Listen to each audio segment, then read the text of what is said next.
सानिया मिर्जा अब कहाँ रहती है, हिंदुस्तान में या पाकिस्तान में, और इन दिनों में क्या कर रही हैं? और ट्रेन में डीजल कैसे भरा जाता है आज देख लो। और कैसे कंगना रनौत ने बॉलीवुड में बनाई अपनी सबसे अलग पहचान, और क्यों कमल हसन की पूर्व पत्नी हो गई है पाई पाई की मोहताज, बेहद गरीबी से गुजारा करने को है मजबूर। और भारत के आखिरी राजा जिनके पास हुआ करती थी 25 लग्जरी गाड़ियां, आखिर क्यों अपने अंतिम समय में हुए रिक्शा चलाने को मजबूर। और चीन कैसे बच्चों के दिमाग को कंट्रोल करने की कर रहा है कोशिश। जानिए ड्रैगन की एक और घिनौनी हरकत के बारे में। इन सब मजेदार फैक्ट्स और रोचक जानकारी के लिए वीडियो के अंत तक हमारे साथ बने रहिए। नंबर 1, कंगना रनौत बॉलीवुड की सबसे धाकड़ अभिनेत्रियों में से एक मानी जाती रही है, और हाल ही में उनकी नई फिल्म धाकड़ का ट्रेलर भी रिलीज किया गया है। कंगना एक ऐसी अभिनेत्री है जिन्हें बॉलीवुड के अन्य सेलिब्रिटीज से तो कोई खास मदद नहीं मिलती है, लेकिन पब्लिक हमेशा उनका साथ देती है। यहाँ तक का सफर कंगना के लिए आसान नहीं रहा। कंगना की लाइफ में कई बड़ी दिक्कतें आई हैं, लेकिन कंगना ने सभी दिक्कतों का डटकर सामना किया है। कंगना अक्सर ट्रेंडिंग मुद्दों पर अपनी राय देती है और कमेंट करती है, चाहे उससे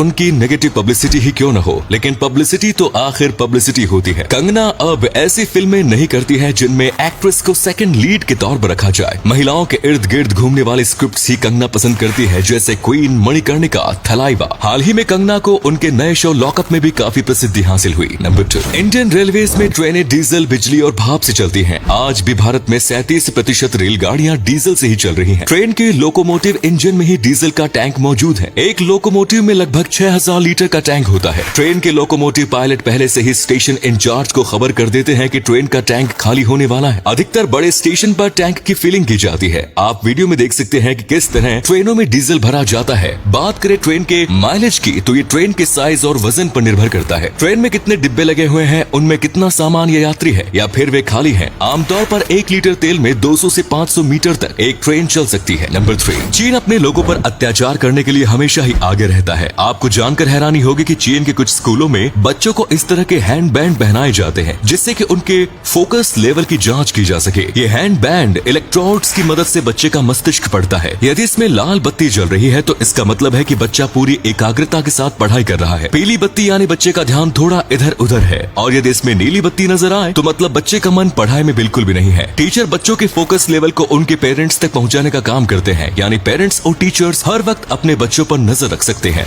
चीन में कुछ पेरेंट्स द्वारा इस तरह के डिवाइस इस्तेमाल को लेकर विरोध भी किया गया और कहा गया था कि उनका बच्चा कोई पालतू जानवर नहीं है। Number 4, Kamal Haasan south film industry के जाने माने स्टार है। उनकी 2 बेटियां श्रुति हसन और अक्षा हसन भी फिल्म इंडस्ट्री में अपने पैर जमा चुकी है, लेकिन उनकी पूर्व पत्नी सारिका को लॉकडाउन के दौरान आर्थिक तंगी का सामना करना पड़ा। सारिका ने एक इंटरव्यू के दौरान बताया था कि लॉकडाउन के दौरान वो मुश्किल से 2500 से 3000 रुपए महीना ही कमा पाई। उन्हें लगा था कि मानो सब कुछ खत्म होने वाला है, लेकिन अब सारिका के हाथ में कुछ प्रोजेक्ट्स हैं। हाल ही में उनकी फिल्म मुंबई मॉडर्न लव भी रिलीज हुई। पिता के घर छोड़कर चले जाने के बाद सारिका ने बचपन में ही फिल्मों में काम करना शुरू कर दिया था। इसके बाद सारिका की माँ उन्हें बहुत प्रताड़ित किया करती थी, जिस कारण उन्होंने घर छोड़ने का फैसला किया और वो मुंबई आ गई। यहाँ पर सारिका की मुलाकात कमल हासन से हुई। इन दोनों ने शादी तो 1998 में हुई थी, लेकिन शादी से पहले ही कमल और सारिका 2 बेटियों के पेरेंट्स बन चुके थे। नंबर 5, समय से बड़ा बलवान कोई नहीं होता, वो कब राजा को रंक बना दे भला कौन जानता है। ब्रजराज महापात्रा को ब्रिटिश इंडिया का अंतिम राजा कहा जाता है। इनका जन्म 1921 में टिगरिया रियासत में हुआ। 12वीं शताब्दी में राजस्थान से कुछ लोग ओडिशा आकर बस गए और उन्होंने ही टिगरिया रियासत की नींव रखी। सन 1943 में सुदर्शन महापात्रा ने अपने बेटे ब्रजराज को राजा नियुक्त किया, लेकिन आजादी के बाद तो मानो ब्रजराज पर मुसीबतों का पहाड़ ही टूट पड़ा हो। ब्रजराज काफी शौकीन थे, नई गाड़ियों का उन्हें बहुत शौक था। एक समय ऐसा था जब उनके पास 25 गाड़ियां हुआ करती थी और हर वक्त 30 नौकर उनके पीछे घुमा करते थे, लेकिन 1960 में उनका तलाक हो गया। इसके बाद टिगरिया रियासत के कुछ लोग राजनीति में चले गए। सरकार ने जबरन ब्रजराज से उनका महल खरीद लिया और वे सड़क पर आ गए। अपना गुजारा करने के लिए ब्रजराज को रिक्शा चलाना पड़ा और अंतिम समय तक वे एक टूटी फूटी झोपड़ी में ही रहे। ब्रजराज की अंतिम इच्छा थी कि टिगरिया रियासत के पुराने लोग 10-10 रुपए इकट्ठा करके उनका अंतिम संस्कार करें, लेकिन 2015 में गुमनामी में उनकी मौत हो गई और उनकी अंतिम इच्छा पूरी न हो सकी। नंबर 6,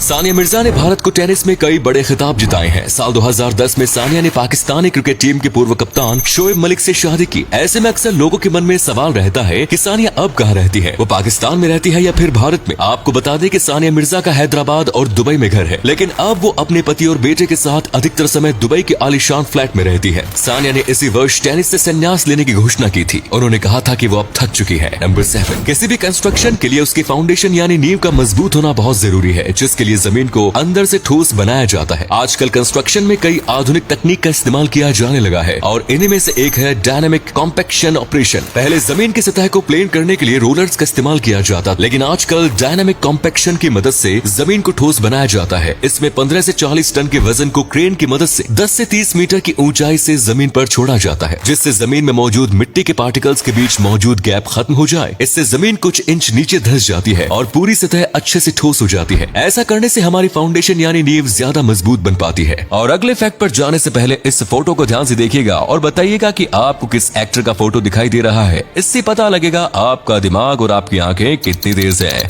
मिलते हैं आपको 5 सेकंड्स। नंबर 1, आजकल बहुत कम उम्र में ही बच्चे सोशल मीडिया का जरूरत से अधिक इस्तेमाल करने लग जाते हैं और कई बार उन्हें पता भी नहीं होता कि वे किस दलदल में फंस रहे हैं। तमिलनाडु के तिरुवल्लुवर में कुछ समय पहले पुलिस को एक व्यक्ति के गायब होने की सूचना मिली। एक जगह गड्ढे में दबी हुई लाश मिली और एक जगह कुछ बाल और खून से सने दांत। इस केस की जब पुलिस ने जांच की तो पता चला कि ये पूरा असल में ही एक केस है। मृत व्यक्ति की पहचान की गई और उसकी कॉल रिकॉर्डिंग में 2 लड़कियों के नाम सामने आए। लड़कियों को गिरफ्तार करके पुलिस स्टेशन लाया गया तो उन्होंने बताया कि मरने वाला व्यक्ति, जिसका नाम प्रेम कुमार है, वो उन दोनों के साथ रिलेशनशिप में था और उनकी अश्लील वीडियोस अपलोड करने की धमकी दे रहा था। साथ ही वो लगातार उन दोनों से पैसों की डिमांड भी कर रहा था, जिसके बाद दोनों लड़कियों ने अपने दोस्त अशोक के साथ मिलकर उसे मारने का प्लान बनाया। दोस्तों, वे दोनों लड़कियां सिर्फ 10वीं क्लास में थी। क्या उन्होंने ब्लैकमेल करने वाले के साथ सही किया या फिर दोनों लड़कियों को पहले पुलिस के पास जाना चाहिए था? इसके बारे में आपकी क्या राय है? कमेंट्स में जरूर बताएं। धन्यवाद।